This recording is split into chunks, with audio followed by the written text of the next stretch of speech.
Hello, we are at Bridgetown Swing Boogie, and this is Gary and Patty Jopes, of course, from the Orange County area of California. And we taught kind of a little bit of a different workshop this weekend. We taught a workshop on... timely tips for Jack and Jill competition. So we're going to kind of do a really quick synopsis of everything. A lot of the things that we talked about was just the idea of connecting to your partner. Making sure that you realize that the key thing when you're out there dancing is this is the person that you wanted to draw, even if you can't stand them. Okay? It doesn't matter who you do. That is the person that you wanted to draw. It's a mental thing. If you think about who you didn't want to dance with while you're waiting, I guarantee you'll get that person. Okay? So think positive, be positive. When you go out there and you're dancing in the contest, one of the first things you want to do is connect to your partner, say, hi, how are you? Hey, I'm so glad I got you. Yes. Let's have a good time. Yeah, exactly.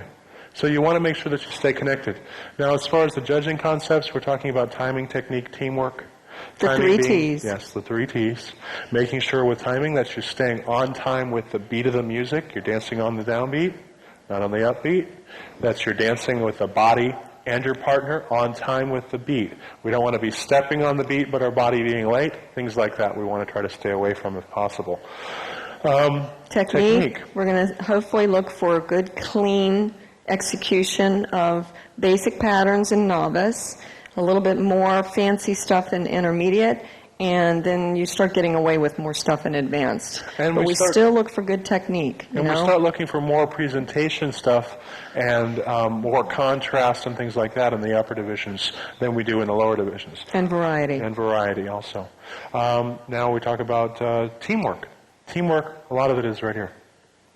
It's connecting to your partner. Watch your partner. Adjusting to your partner's ability levels, making sure that no matter what happens in the contest, that you work with each other, not against each other. Because it's a two-way conversation. He's going to talk a little bit, I listen, then he asks me to talk a little bit and give him some fuel for the fire, and hopefully it's a back and forth kind of thing. So you do have a little bit of a conversation. Now I'm going to just do a quick demonstration. We're going to start off with just a 4-count starter step. We're going to go into a spring back. We do a tuck with a double turn. We do an underarm turn.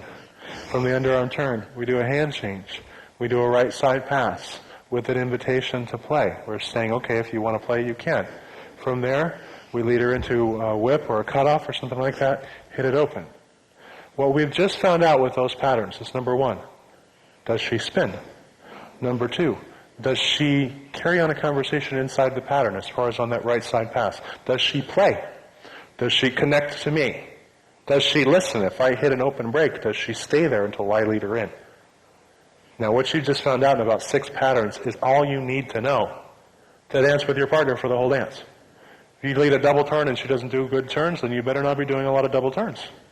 So you have to be very conscious of that. It gives you a lot of a good start. You want to be able to focus on her strengths, and you've hopefully ascertained some of her strengths right off the bat.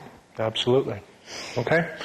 We talked about, we explained a little bit about how competition works with the preliminary round and the final round and the judging side of things. We won't go into those details on the tape.